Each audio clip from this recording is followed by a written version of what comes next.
सहनावतु सहनौ भुनक्तु सवीर्यं करवावहै तेजस्विनावधीतमस्तु मा विद्विषावहै। ॐ शान्ति शान्ति शान्ति। वेदांत दर्शन की 31वीं कक्षा है। वेदांत दर्शन में प्रथम अध्याय का तृतीय पाद पढ़ रहे हैं। उसमें 38 सूत्र तक हो गया था। आज 39वें सूत्र से पढ़ेंगे। पीछे प्रकरण पूरा हो गया कि ये ब्रह्म विद्या पढ़ने में कौन अधिकारी है कौन अधिकारी नहीं है। सार रूप में तो इसको बताया कि मनुष्य मात्र पढ़ सकता है, लेकिन अध्ययन के लिए कुछ नियम है। उन नियमों का जो पालन करता है वो पढ़ सकता है। भले वो शूद्र कुल में उत्पन्न हुआ, लेकिन वर्तमान यदि उन नियमों का पालन करता है, पढ़ने की बौद्धिक क्षमता है, रुचि है और आचरण में ठीक है, तो व्यक्ति ब्रह्म विद्या को पढ़ सकता है। और यदि ये गुण नहीं है उसके अंदर तो उसको नहीं पढ़ाना चाहिए। ऐसे प्रकरण को पूरा किया। आगे प्रासंगिक रूप में ब्रह्म के कुछ नाम बताएंगे। तो ये नाम ब्रह्म के किस हेतु से हुए, संस्कृत में जिसको कहते हैं प्रवृत्ति निमित्त। कोई भी शब्द किसी भी पदार्थ को बताने के लिए किसी निश्चित कारण से प्रवृत्त होता है। इसको हम लेखनी कहते हैं। तो लेखनी कहने का कारण क्यों है? क्योंकि इसमें कुछ कार्य ऐसे होते हैं जिस कारण से लेखनी शब्द इस पदार्थ के लिए प्रयोग हो जाता है। उसको प्रवृत्ति निमित्त कहते हैं। तो परमात्मा के कुछ नामों का प्रवृत्ति निमित्त क्या है उसको यहाँ पर बताने का प्रयास कर रहे हैं। देखिए 39वें सूत्र की भूमिका। पृष्ठ 82। विद्या अध्ययने प्रासंगिक अधिकार अनधिकार विचार समाप्त। ये एक प्रासंगिक विचार था। मुख्य विषय तो इनका ब्रह्म का है, लेकिन प्रासंगिक रूप में आया कि ये ब्रह्म विद्या सबको पढ़ाए या ना पढ़ाए। तो प्रसंग से चलते हुए आ गया तो उसके बारे में विचार हो गया और वो विचार अभी समाप्त हो गया 38वें सूत्र में। पुनः स एव परमात्मा विषय प्रस्तुयते। फिर वही मुख्य विषय जो ब्रह्म का है उसी विषयों को प्रस्तुत किया जाता है। सूत्र बोलिए। प्राण कंपना। प्राण शब्द ब्रह्म का वाचक है। क्यों प्राण शब्द ब्रह्म का वाचक है? किस प्रवृत्ति निमित्त से प्राण शब्द ब्रह्म को कहता है उसके बारे में बताए। कंपना। कंपन करने से परमात्मा सबको कंपा देता है। किसको कंपाता है? जड़ चेतन सबको, किसी को नहीं छोड़ता, सबको कंपन कर देता है। इसलिए परमात्मा नाम प्राण है। हमारे शरीर में भी प्राण है। वो प्राण में कंपाता है नहीं कंपाता है? कब कंपाता है रवि जी? शरीर में जो प्राण है कब कंपाता है हमको? संकट के समय? नहीं,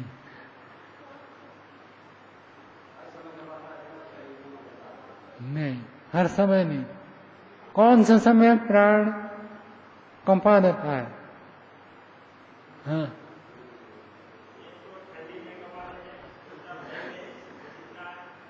ठंड में तो ठंड ने कंपाया, भय में तो भय ने कंपाया, प्राण ने कहाँ कंपाया? हाँ। इसका मतलब आप लोग प्राणायाम नहीं करते हैं। जब प्राणायाम करेगा तब तो कांपेगा। आप हाथ खड़े तो किया नहीं। तो प्राणायाम करके रोको, पता चलेगा कांपता है कि नहीं कांपता शरीर। जितना अधिक रोकेंगे उतना ही अधिक कांपने लगता है। प्राणायाम विशेष है, साधन है योग में। आसन तो लगा ही लेते हैं, लेकिन प्राणायाम उससे आगे का साधन है। करना चाहिए रोज, और शरीर थोड़ा कांप जाए।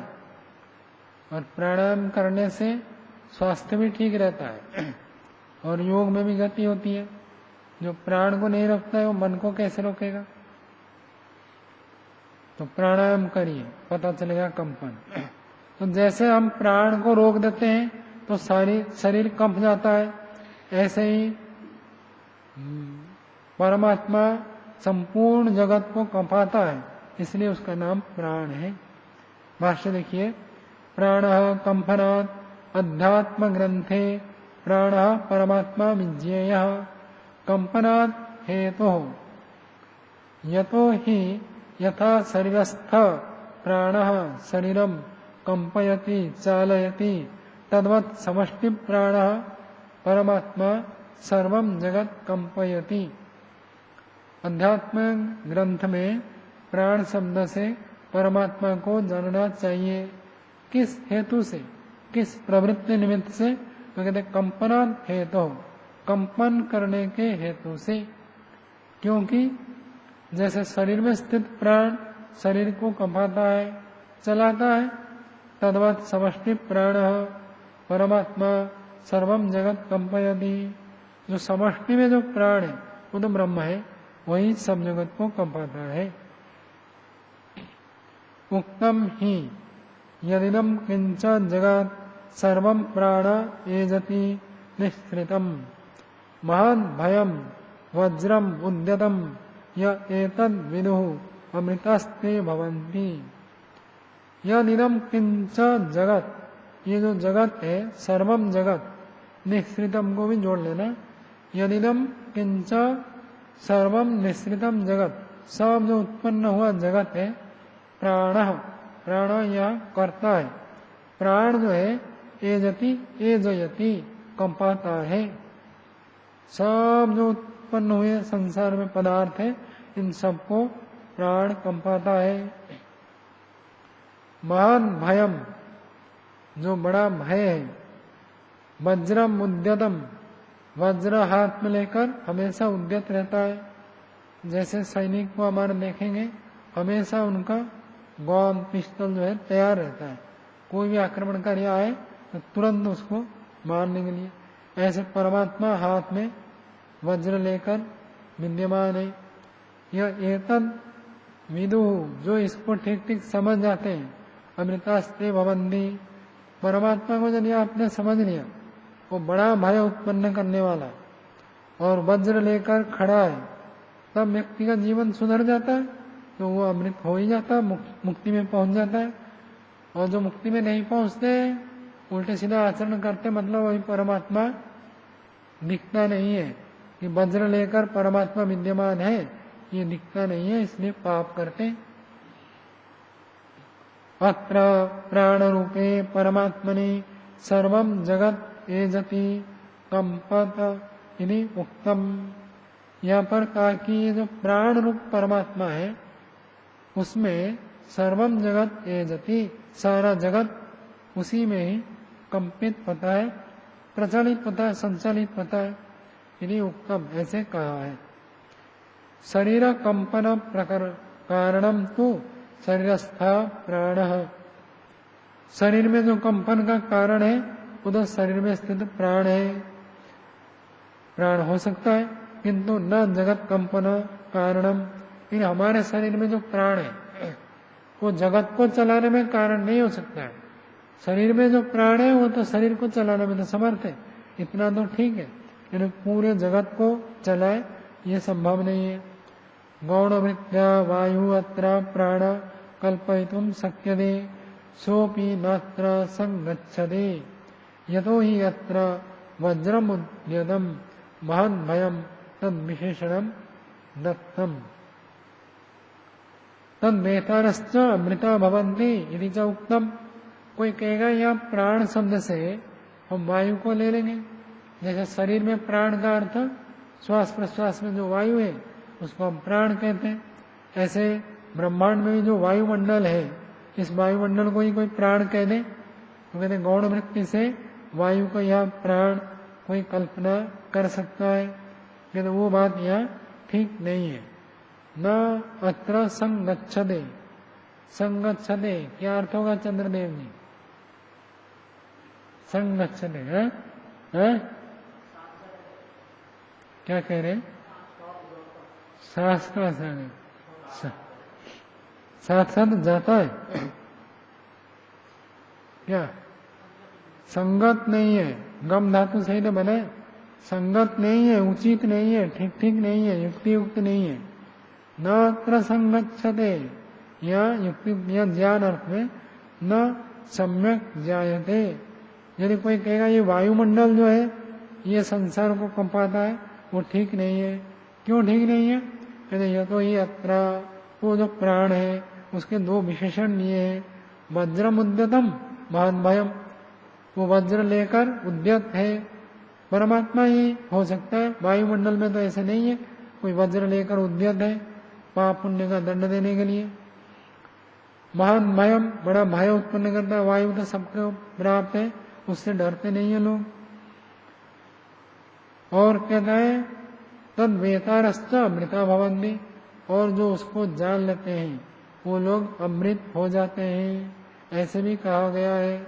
तो इस कथन से भी सिद्ध होता है प्राण शब्द ब्रह्म का वाचक है, वायुमंडल का नहीं है। एतद् विशेषण द्वयम न वायु समाविशति परमात्मनि तु अंजसा एव अभिनिवेशते।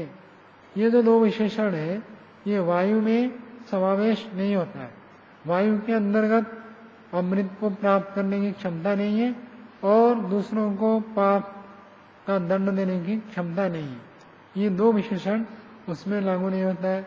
परमात्मा में अंजसा एव, अंजसा क्या होता है विद्याव्रत जी? अंजसा सरलता से, सहजता से, क्योंकि परमात्मा में ये दो गुण है, विशेषता है, सहजता से ही प्राण शब्द ब्रह्म को कह सकते हैं।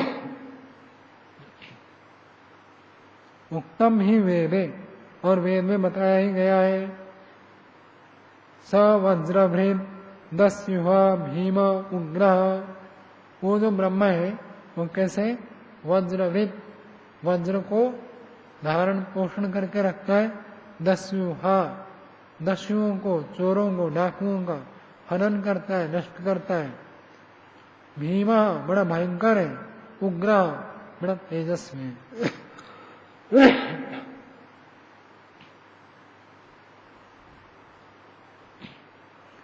आगे देखिए, अन्यत्र उपनिषदि खलु अपि भयाद अस्य अग्निस्तपति, भयाद तपति सूर्यः, भयाद इंद्रश्च वायुश्च, मृत्युर्धावति पंचमः। अन्य उपनिषद में भी ये बताया कि इसके भय से अग्नि तपती है। अग्नि जो तपाती है वो परमात्मा के डर से। यदि अग्नि अपना काम ठीक ठीक ना करे तो परमात्मा दंड देगा। आलंकारिक वर्णन है भाई, जड़ पदार्थ में तो क्या भय उत्पन्न होगा, फिर भी एक आलंकारिक वर्णन करके कहते हैं कि वो ब्रह्म के भय से, परमात्मा के भय से तपन क्रिया करती है। भया तपति सूर्य, सूर्य भी ठीक ठीक काम करता है परमात्मा के भय से। भयात इंद्रश्च वायुश्च, और परमात्मा के भय से ही इंद्र, ये बादल, बिजली, मेघ, ये भी सब काम करते हैं। वायु भी ठीक संचालित होने का कारण है परमात्मा का भय। और मृत्युर्धावति पंचम, मृत्यु भी दौड़कर आती है, सबके पास मृत्यु आ जाती है ना, उसको क्यों इतना पड़ी है? कहते परमात्मा से डर लगता है उसको, वो अपना काम ना करे तो परमात्मा मृत्यु का भी मृत्यु कर दे, इसलिए वो डर के सब काम ठीक ठीक करती है। आगे देखिए, परमात्मानम परमात्मानम ज्ञात्वा अमृतत्व प्राप्तिरपि भवति। और दूसरी बात कहते हैं कि परमात्मा को जानकर अमृतत्व की प्राप्ति होती है, ये भी बताया गया है। वेदाहमेतं पुरुषं महन्नं आदित्यवर्णं तमसा परस्तात् तमेव मिलित्वा अधिमृत्युमेति। ये आप बार बार सुनते हैं, उस ब्रह्म को जानकर ही मृत्यु को अतिक्रमण कर जाते हैं, अमृत को प्राप्त कर लेते हैं। वेदे अपि जगत कंपन हेतु परमात्मा प्रतिपाद्यते। वेद में भी जगत के कंपन का कारण जो है वो परमात्मा को बताया गया है। यस्मात् प्राणन्ति भुवनानि विश्व, यस्मात् जिससे सारा भुवन विश्व ब्रह्मांड प्राणन्ति जीवन धारण करते संचालित होते हैं। तो संचालन करने वाला होने से प्राण शब्द ब्रह्म का वाचक है।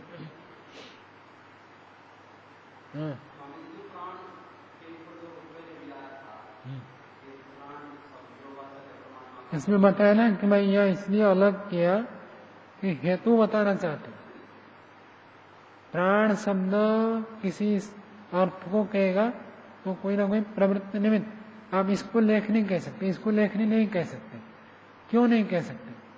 क्योंकि लिखने का कार्य इससे नहीं होता, इससे होता। इस प्रकार से परमात्मा को प्राण कहा, पीछे तो आया था, लेकिन क्यों प्राण कहते हैं तो उसका हेतु लिया, कंपाता है शरीर जगत में।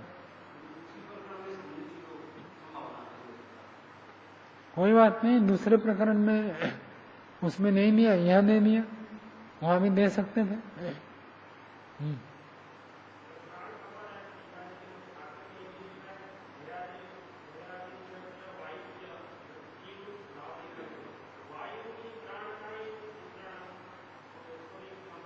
प्रकरण के हिसाब से होता है, यहां पर नहीं है। कहीं वायु को आलंकारिक रूप में वर्णन करते हुए कह देते हैं ये जो है विश्व का प्राण है, तो वह आलंकारिक रूप में बता देते हैं। वास्तव में प्राण तो जीवित शरीर के लिए होता है, तो वहां तो ऐसे कोई जीवित शरीर की बात नहीं है, जगत है। तो जगत में वायुमंडल को प्राण कहीं कह भी देते हैं। जिस प्रकरण में ये चर्चा करते हैं यहाँ ब्रह्म ही प्राण नाम से कहते। प्राण, हाँ वायु भी है, सारे नाम ब्रह्म के होते हैं, बताए। समष्टि का अर्थ जैसे व्यक्तिगत, ये यज्ञशाला जो है ये समष्टि है, लेकिन आपका कमरा जो है वो आपका व्यक्तिगत है। तो जो व्यक्तिगत होता है उसको कहते हैं व्यष्टि, और जो सबका होता है उसको कहते हैं समष्टि। भोजनालय आपका व्यक्तिगत नहीं है, सब लोग बैठेंगे तो समष्टि के लिए। और आपके कमरे में जो पढ़ने की पुस्तक रखने का स्थान है वो आपका व्यष्टि है, सबका है गया ना। हमारे मेरे जीवन को भी वो चलाता है, आपके जीवन को भी चलाता है, पृथ्वी को, सूर्य को चलाता है, इसलिए समष्टि है।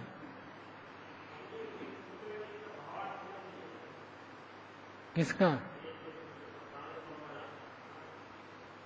परमात्मा का नाम प्राण है, क्योंकि वो संपूर्ण जगत का संचालन करता है। ये अर्थ है। संचालन करने के हेतु से उसको प्राण नाम से कहा जाता है। जैसे लिखने के हेतु से हम लेखनी कहते हैं, ऐसे संचालन करने के हेतु से उसको प्राण कहते हैं।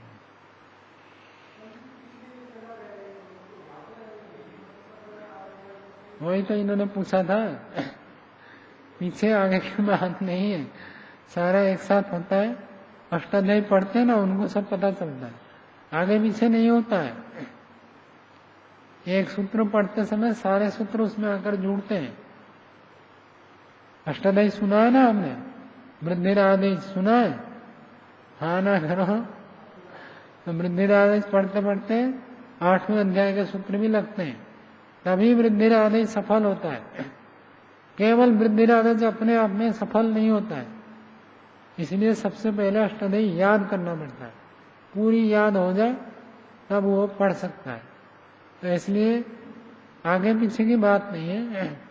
तो वह परमात्मा के नाम प्राण होने में हेतु तो बताया था, लेकिन ये शब्द इस अर्थ के लिए क्यों प्रवृत्त हुआ, उसके प्रवृत्ति निमित्त को यहाँ बता रहे हैं। हाँ। ठीक है। हाँ बोलो।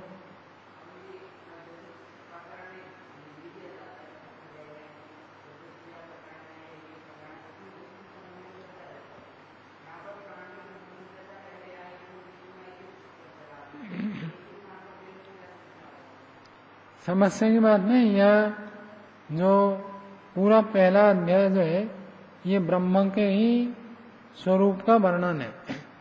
शुरू भी वहीं से हुआ और अब आगे भी ऐसे ही चलेगा। पहला अध्याय पूरा ऐसे ही जाएगा, ब्रह्म का स्वरूप को बताते हैं, फिर आगे अन्य बातें अन्य अध्याय में बताएंगे। तो प्रसंगवशात बीच बीच में अन्य बातें आ जाती है। अब ब्रह्म है तो ब्रह्म विद्या पढ़ाना है नहीं पढ़ाना, ये एक प्रासंगिक प्रश्न उठ गया तो वो भी बताना पड़ता है। जैसे चर्चा हमारा वेदांत की चर्चा करते हैं, बीच में कोई अन्य विषय पूछ लेता है तो वो भी बोल देते हैं। अब कोई वेदांत में इसको क्यों बता दिया आपने, तो वो प्रासंगिक रूप से आ जाते हैं अन्य बातें। मुख्य विषय पर आ जाओ, उसमें तो कोई बात नहीं है। प्रसंग के अनुसार प्रासंगिक, प्रसंग का अर्थ जो विषय चल रहा है उससे जुड़ी हुई अन्य बातें, तो उसको प्रसंग कहते हैं। आगे देखिए 40वां सूत्र बोलिए। ज्योतिर्दर्शनात्, ब्रह्म का नाम ज्योति है। क्यों ज्योति है? कहते दर्शनात्, दर्शन करने के हेतु से।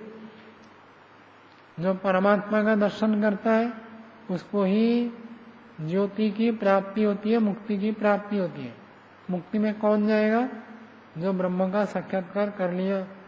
जो ब्रह्म का साक्षात्कार नहीं किया वो मुक्ति में नहीं जा सकता है, नियम है। जबकि क्लेश दग्ध बीज हो जाने से मुक्ति होती है, ऐसे ही शास्त्रकार ने बताया।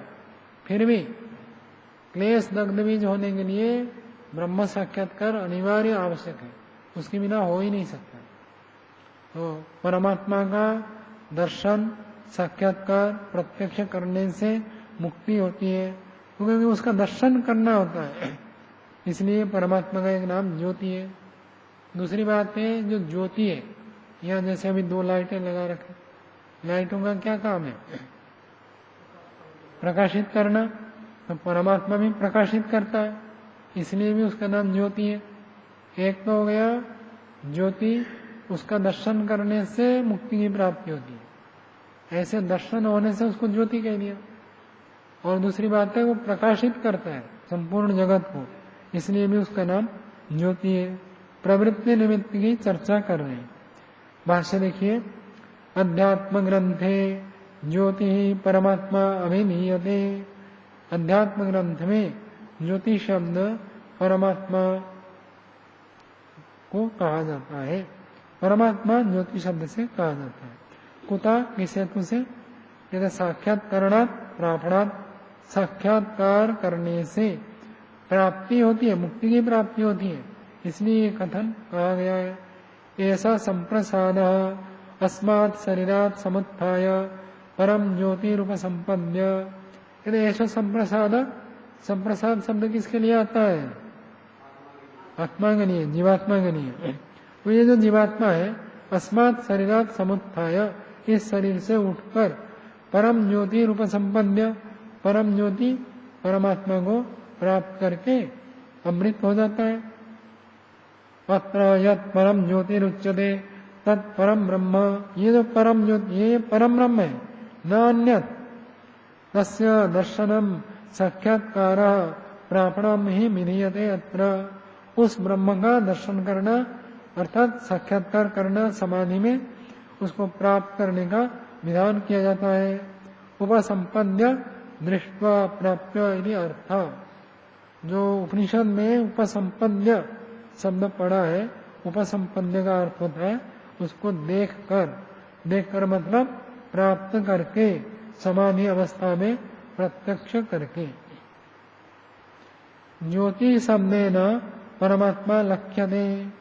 ज्योति शब्द से परमात्मा लक्षित होता है। तत्र उत्तम अपि परम ज्योति स उत्तम पुरुष।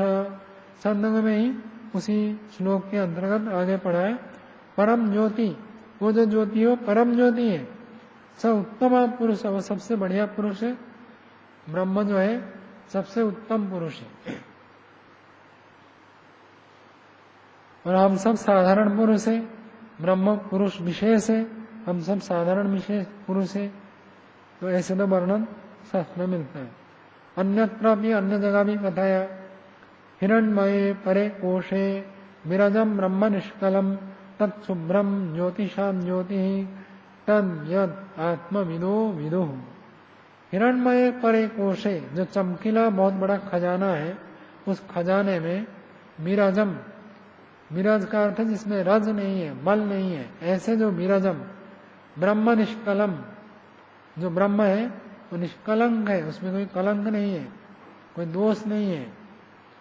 तत्शुभ्रम, वो शुभ्र है, श्वेत है, अर्थात पवित्र है। ज्योतिषाम ज्योति, ब्रह्मा जो है ज्योतियों का भी ज्योति है। गायत्री मंत्र में कौन से शब्द में आता है? ज्योतिषाम भी ज्योति, ज्योतियों का भी ज्योति। सवितु, सवितु, सवितु शब्द में आता है सब प्रकाशकों का भी प्रकाशक।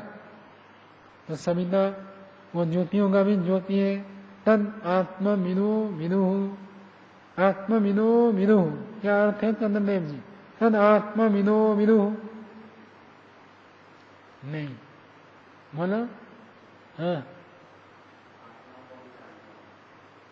दो शब्द है ना, आत्मविदः और विदुः। हाँ,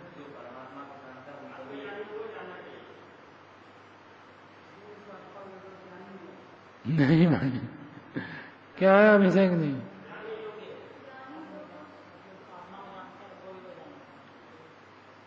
ठीक से बोलने का अभ्यास करो। आत्मविदः, आत्मज्ञानी लोग ऐसा जानते हैं। कब अर्थ करोगे भाई आप लोग? ध्यान नहीं देता। सत्संग में बैठना नहीं है, पढ़ना अलग होता है, सत्संग अलग होता है। सत्संग में क्या होता है?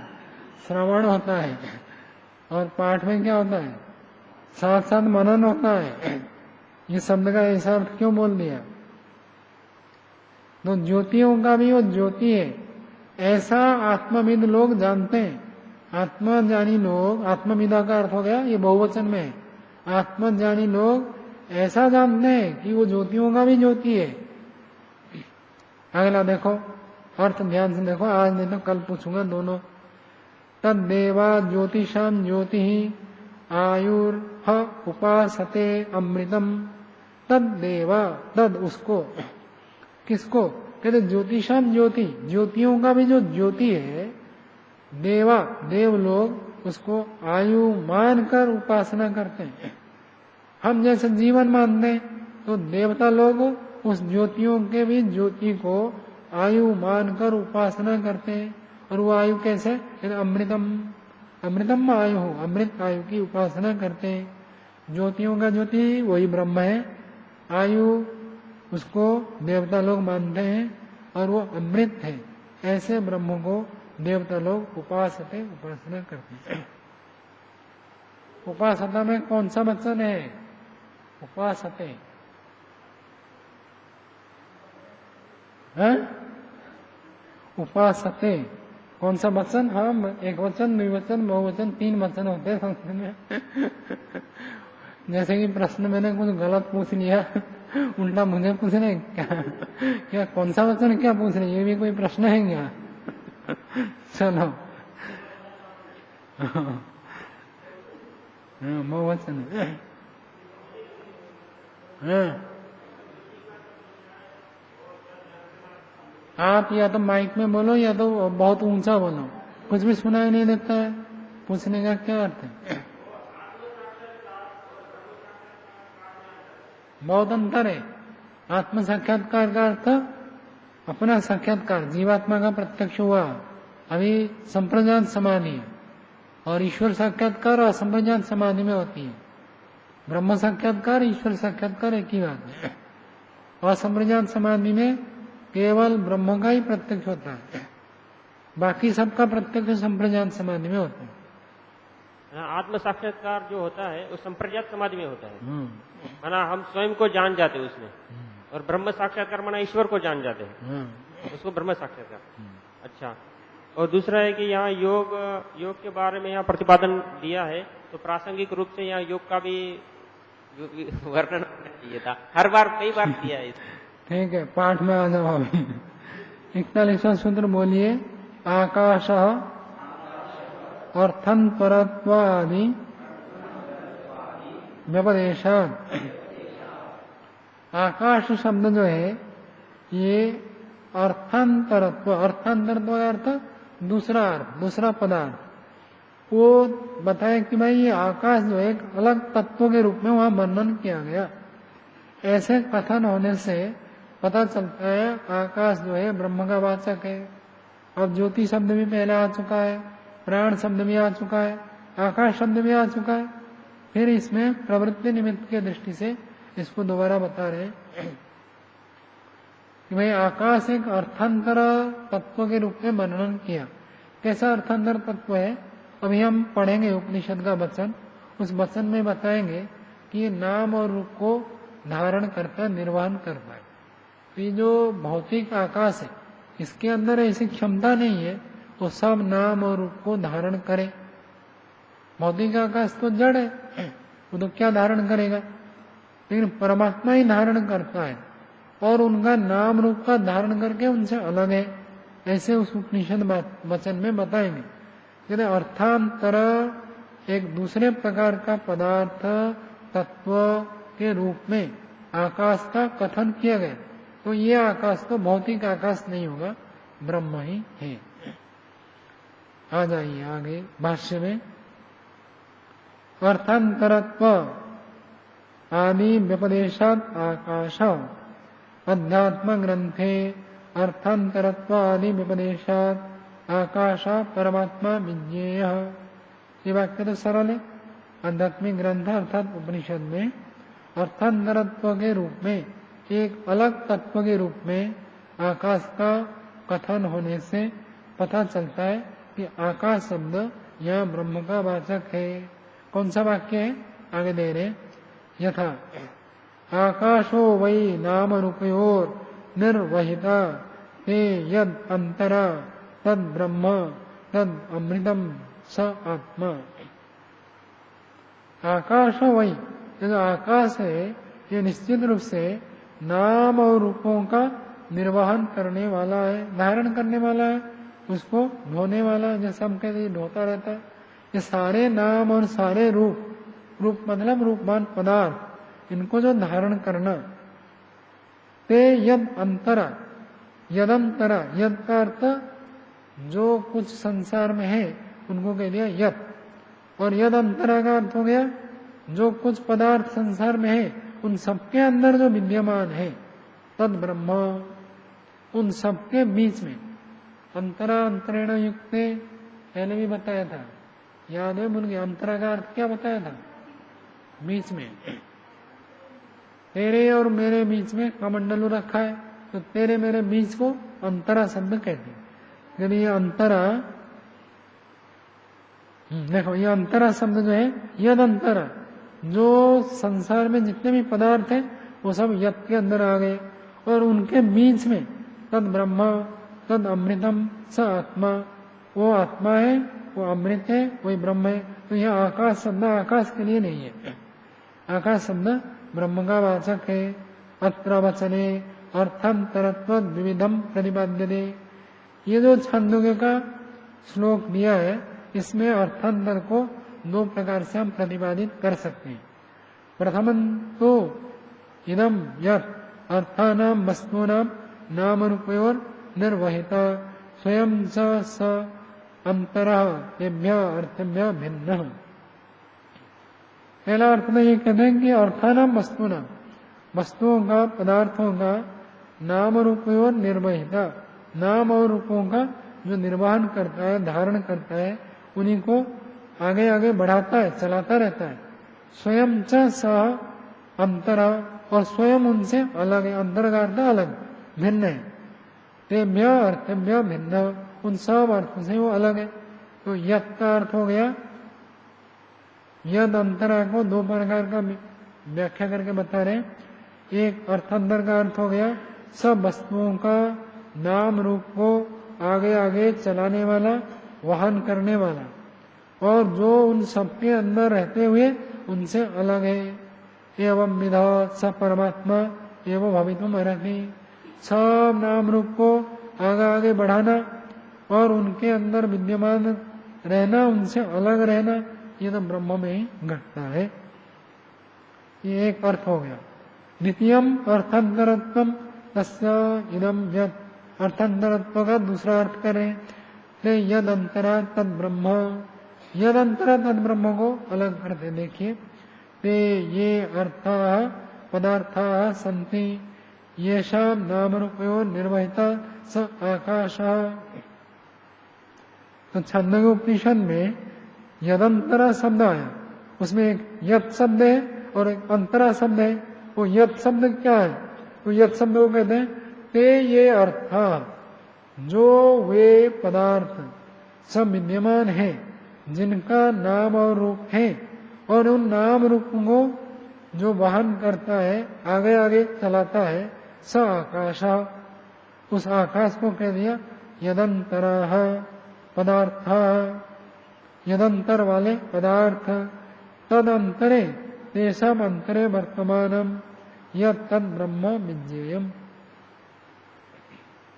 थोड़ा व्याख्या ना जटिल करके बताया है, समझो। ये कहना चाहते हैं कि बहुत सारे पदार्थ हैं, और ये जो बहुत सारे पदार्थ हैं उनको इन्होंने कह दिया यदंतरा। यदंतर का अर्थ जो जो पदार्थ है जिनका नाम भी है और जिनका रूप भी है, और उन नाम रूपों का वहन करता है कौन? आकाश। समझ में आ रहा? यहां तक समझ में आ गया?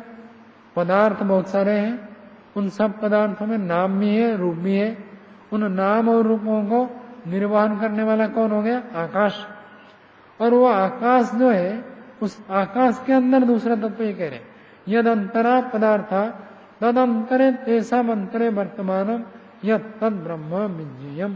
ये जो आकाश है वो यदंतरा पदार्थ, अंदर रहने वाले सब पदार्थों के बीच में विद्यमान रहता है, और बीच में विद्यमान होकर तद ब्रह्म विज्ञेयम्, उसको ब्रह्म जानना। वो जो आकाश है सब पदार्थ के अंदर रहते हुए उनसे भिन्न है, ये ब्रह्म को दूसरे रूप में व्याख्या करके बताया। मूल सूत्र में जो अर्थांतर शब्द है उनको ये दो व्याख्याएं की है। एक तो व्याख्या की वह सबके अंदर रहता है, सबसे अलग। दूसरा अर्थ कर दिया कि जो ये नाम रूपों का वहन करने वाला वो आकाश है, वो उन सबके अंदर विद्यमान है। अब निर्वाहन को यह नहीं है, निर्वाहन जिनका होता है उनके अंदर विद्यमान रहता है। विद्यमानता को अर्थांतर कर दिया। और ऊपर वाले में था कि सबका नाम रूप को आगे आगे बढ़ाने वाला।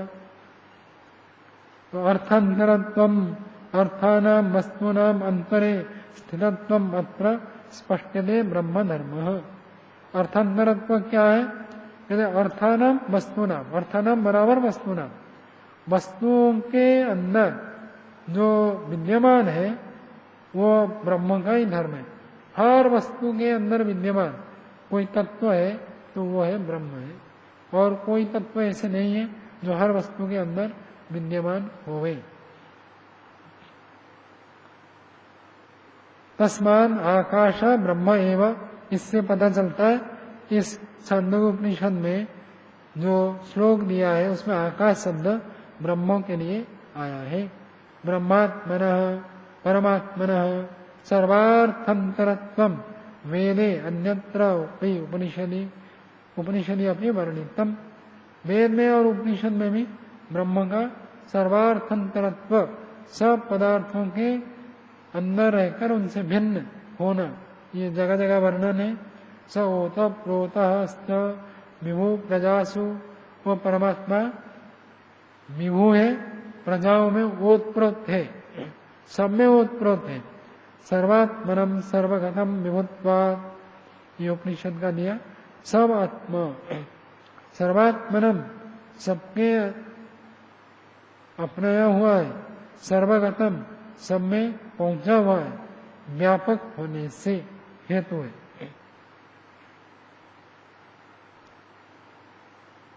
हाँ हाँ। ओतप्रोत अंदर बाहर भरा हुआ है, इसको कहते हैं ओतप्रोत। अंदर बाहर भरा हुआ है, ये भी कहना पड़ेगा। हाँ। अंदर थोड़ा बाहर थोड़ा तो ओतप्रोत नहीं है। रसगुल्ला खाए, रसगुल्ला में जो है रस जो है वो ओतप्रोत है, अंदर भी है बाहर भी है, भरा हुआ है। ऐसे संसार में अंदर बाहर ब्रह्म भरा है। हाँ।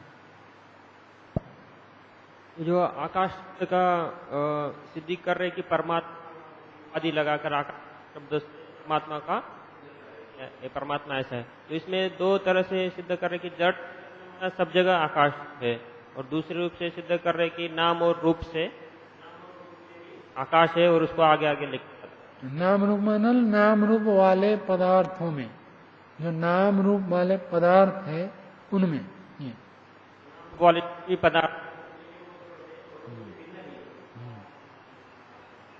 और फिर इसका जो प्रतिपादन कर जो श्वेताश्वतर उपनिषद में सर्वात्मम सर्वगतम विभुतवाद, ये अंदर होते हुए भी सबसे निर्लेप है, सबकी आत्मा है।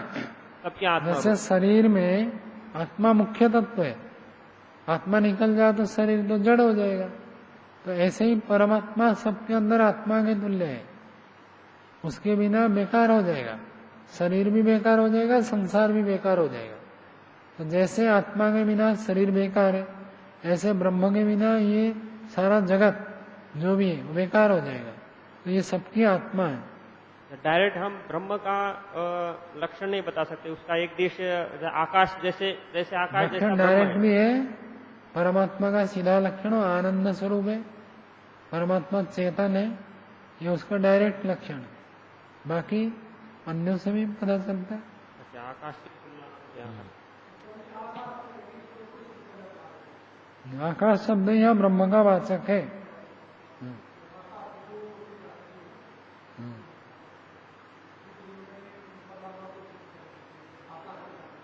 हाँ। 42वां सूत्र बोलिए। सुषुप्ति उत्क्रांत्यो भेदेन। सुषुप्ति और उत्क्रांति का भेद रूप से कथन होने से पता चलता है ब्रह्म अलग है, जीव अलग है। ब्रह्म का और जीव का पृथकत्व दिखाने के लिए दो उदाहरण दिए, सुषुप्ति और उत्क्रांति। सुषुप्ति रोज हम गाढ़ निद्रा में सो जाते हैं, उसको कहते हैं सुषुप्ति। और उत्क्रांति शरीर से निकल जाना, मतलब मृत्यु। मृत्यु होने के बाद सब शरीर से अलग हो जाते हैं। इन दोनों उदाहरण से पता चलता है जीवात्मा अलग है, ब्रह्म अलग है। कैसे है भाष्य में बताएंगे। गाढ़ निद्रा में भी हम परमात्मा के अंदर प्रविष्ट होते हैं, तो इससे पता चलता है कि परमात्मा यदि हम ही होते हैं तो हम परमात्मा के अंदर प्रविष्ट करेंगे, ये तो बनेगा नहीं। तो हम गाढ़ निद्रा की स्थिति में ब्रह्म में प्रवेश करते हैं, इससे पता चलता है हम जीव अलग है, ब्रह्म अलग है। और उत्क्रांति जब शरीर छोड़ देते हैं तब अपना बस नहीं चलता है। अभी तो आप अपनी आंखों से देखकर चलते हैं, इधर जाऊंगा इधर नहीं जाऊंगा, दाएं जाऊंगा बाएं जाऊंगा, ये आपकी इच्छा। मरने के बाद आपकी इच्छा नहीं चलती है, वो जहां ले जाएगा वहां जाना होता है। तो हम ब्रह्म के अधीन हो जाते हैं। तो हम ब्रह्म के अधीन हो जाते हैं तो हम ब्रह्म नहीं है, ये दिखाना चाहते हैं।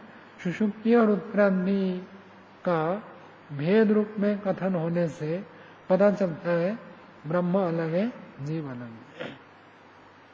भाष्य देखिए। सुषुप्ति उत्क्रांत्यो भेदेन सुषुप्तिर गाढ़ निद्रा उत्क्रांति उत्क्रमणम शरीरात् पृथक भवनम तयोर भेदेन व्यपदेशात्। व्यपदेशात् शब्द 41वें सूत्र में पढ़ा है, तो वो यहाँ अनुवृत्ति आकर जुड़ जाती है। सुषुप्ति का अर्थ हो गया गाढ़ निद्रा, जब हम स्वप्न भी नहीं देखते, गहरी नींद में होते हैं, उसको संस्कृत में सुषुप्ति कहते हैं। अच्छी प्रकार से सुप्ति। सामान्य सुप्ति हो तो स्वप्न देखते हैं, थोड़ी थोड़ी नींद है तो स्वप्न हो जाता है। जब गहरी नींद हो जाए तो उसको सुषुप्ति कहते हैं। और उत्क्रांति का अर्थ होता है उत्क्रमणम, उसी को आगे खोल दिया, शरीरात पृथक भवनम, शरीर से बाहर निकल जाते हैं। तयोर भेदेन, ये मृत्यु और सुषुप्ति इन दोनों का भेद रूप से व्यपदेश का अर्थ कथन होने से क्या होता है आगे बताएंगे। सुषुप्ति उत्क्रांतिश्च उभे जीवे प्रतिपाद्यते। सुषुप्ति और उत्क्रांति ये दोनों जीव को प्रतिपादित करते हैं, जीव को सिद्ध करते हैं। क्या सिद्ध करते हैं? भेदेन च परमात्मा सुषुप्ति उत्क्रांतिभ्याम पृथक भूता तत्र वर्ण्यते। और भेद से पता चलता है परमात्मा जीव से भेद है। ये कैसे पता चलता है? सुषुप्ति और उत्क्रांति के द्वारा, मृत्यु के द्वारा और गहरी नींद के द्वारा पता चलता है यह ब्रह्म अलग है, जीव अलग है। वाक्य देखिए, यत्र सुप्तः न कंचन कामम कामयते न कंचन स्वप्नम पश्यति अयम पुरुषः प्राज्ञेन आत्मना संपरिष्वक्तः न बाह्यम किंचन वेद न अंतरम। अर्थ देखिए, यत्र सुप्तः न कंचन कामम कामयते, जहां पर सोया हुआ ये व्यक्ति कंचन कामम, किसी भी कामना की इच्छा नहीं करता है, कोई मनोकामना नहीं। गहरी नींद में हो गए तो सारी मनोकामना शांत हो जाती है। न कामम कामयते, कोई कामना नहीं रहती उस समय। न कंचन स्वप्नम पश्यति, और गहरी नींद आ जाए तो स्वप्न नहीं होता है। जिनको नींद नहीं आती है वो स्वप्न देखते हैं, नींद आ जाए तो स्वप्न नहीं। जो ज्यादा पुरुषार्थ करते हैं और मन से जो शांत रहते हैं उनको सोने के बाद तुरंत नींद आ जाती है, और जागने के बाद तुरंत नींद से जागृत अवस्था में आ जाते हैं।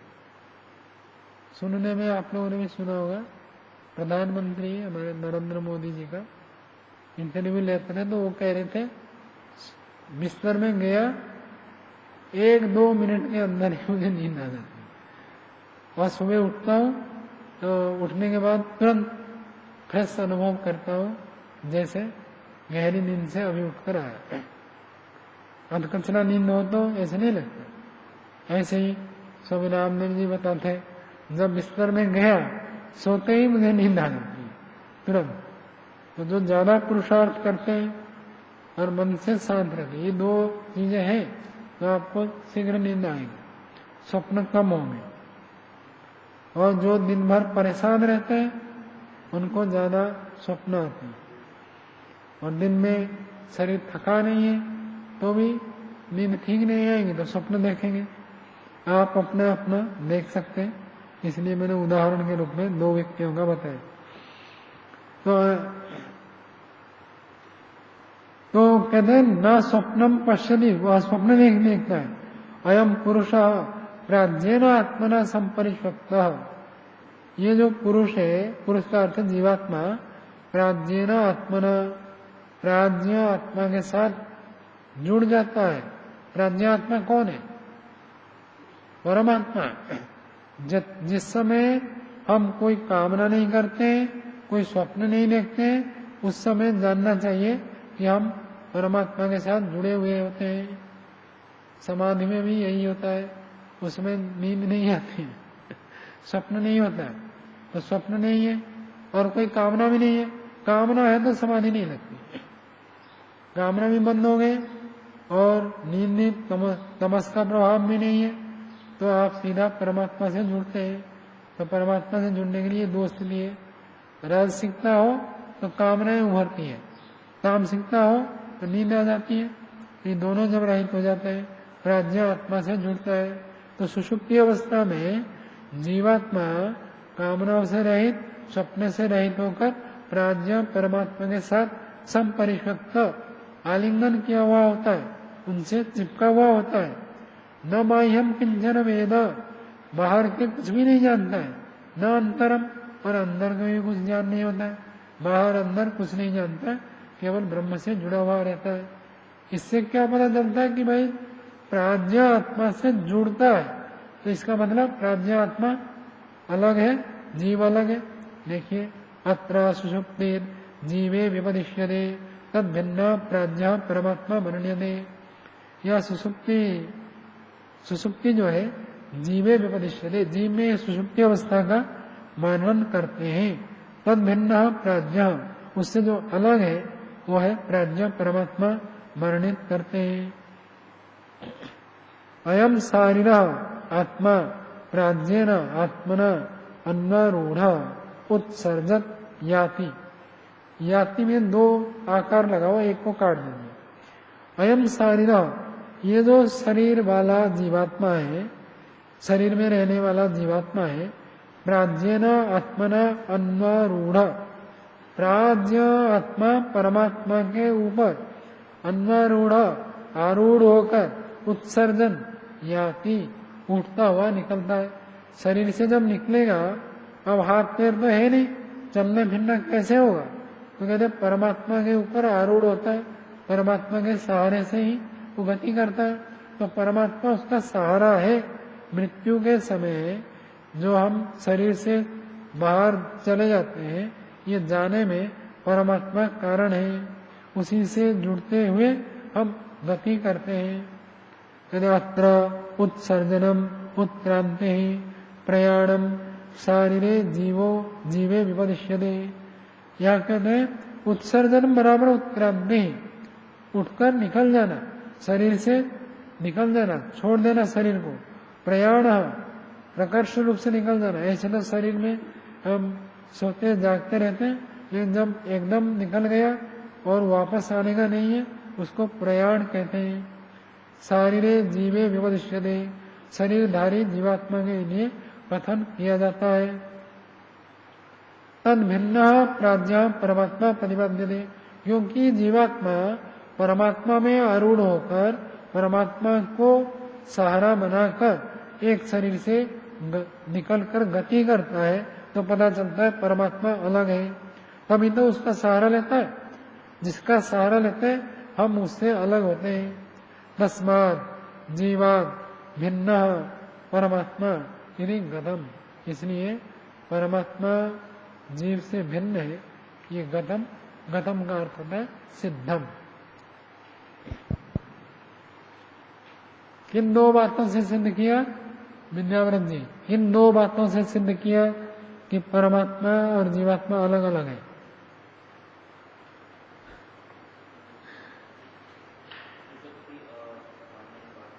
उत्क्रांति तो कैसे सिद्ध हुआ, कौन बता देगा?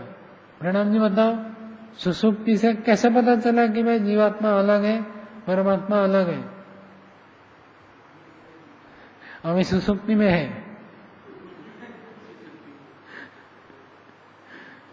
कैसे राजेश जी?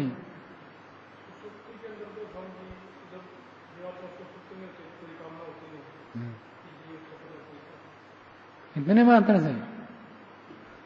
हाँ जी, हाँ। सुषुप्ति में जीवात्मा परमात्मा से भिन्न इसलिए अनुभव होता है क्योंकि उसमें कोई कामना नहीं होती उसके अंदर। ये तो इन्होंने भी बताया। कामना नहीं होती, सपना भी नहीं होता। नहीं, नहीं है। चलो कल पूछेंगे, कल पूछ लेंगे। अभी का अभी तुरंत पूछने में थोड़ा कठिन हो जाता है ना। आगे चलो, 43वां सूत्र बोलिए। पत्यादि शब्देभ्य, पति आदि शब्द जो है, इन शब्दों से भी ब्रह्म सिद्ध होता है। पति का अर्थ अधिपति। तो हम जैसे संध्यापासन में पढ़ते हैं प्राची दिग्ग्नि अधिपति, वहाँ बहुत सारी बार अधिपति अधिपति आया है। और भी उपनिषदों में बहुत जगह पर अधिपति शब्द आता है। तो ये अधिपति आदि शब्द से सिद्ध होता है कि ब्रह्म ही सब संसार का अधिपति है, पति है, मालिक है, स्वामी है, जीव नहीं हो सकता। भाष्य देखिए, पत्यादि शब्देभ्य पति अधिपति इति एवं आदि शब्देभ्य व्यपदिष्टः स परमात्मा ही विज्ञेय न जीवात्मा। पति शब्द का अर्थ अधिपति है, और ऐसे ऐसे जो शब्द उपनिषद आदि में विद्यमान है, उन शब्दों से जिसको कथन किया जाता है वो परमात्मा है, जीवात्मा नहीं है। जीवात्मा अधिपति नहीं है। ऐसा सर्वेश्वर, ऐसा भूताधिपति, ऐसा भूतपाल, ये जो है ये सर्वेश्वर है, सबका ईश्वर, सबका स्वामी, मालिक। ऐसा भूताधिपति, ये सब भूतों का अधिपति है। ऐसा भूतपाल, भूतपाल, भूतों का पालन करना। परमात्मा बहुत सारे भूतों को पालन कर रखा है। कौन से भूत है? 5 महाभूत भी परमात्मा ही पालन करता है। और जड़ चेतन जगत में जो हम देखते हैं, स्थावर जगत और जंगम जगत, जंगम जगत में जितने प्राणी हैं, प्राणियों को भी भूत कहा जाता है। तो उन सभी भूतों का वो पालन करने वाला है। जैसे कोई गाय पालन करता है, ऐसे परमात्मा भूत पालन करता है, तो सब प्राणियों का पालन करता है। सर्वस्य ईशान, सबका वह स्वामी है। सर्वस्य अधिपति, सबका वो अधिपति है, मालिक है। ईशा, ईशा शब्द और अधिपति में थोड़ा अंतर है। ईशा का अर्थ होता है वो अनुशासन भी करता है, और अधिपति का अर्थ पालन करना। सर्वम इदम प्रशास्ति, इन सब जगत का प्रशासन करता है। यदिदम किंच, जगत में जो कुछ भी है उन सब का वो अनुशासन करता है, पालन करता है। तो पति परमेश्वर है या परमेश्वर पति है? दोनों वाक्य समझ में आ रहे। पति पत्नी में कहते हैं ना कि भाई पति परमेश्वर है। पति परमेश्वर है या परमेश्वर पति है? क्यों आप लोग पति वाले बताओ। परमेश्वर को पति कहा जाता है या पति को परमेश्वर कहा जाता है? दोनों आप जो भी कहेंगे मैं विपरीत पूछूंगा।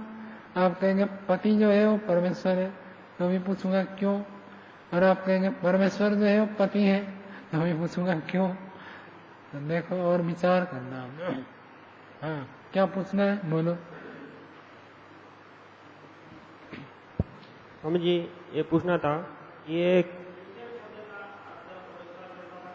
बोला जाता है उस कौन सा शब्द? किंचन और अकिंचन। किंचन, अकिंचन।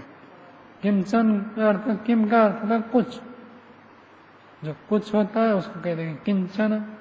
चन और चित निश्चय हो जाता नहीं कहेंगे। यदि कल्पना करो आपके पास कुछ पुस्तक है और वो पुस्तक निश्चित है, तो आप किंचन नहीं कह सकते।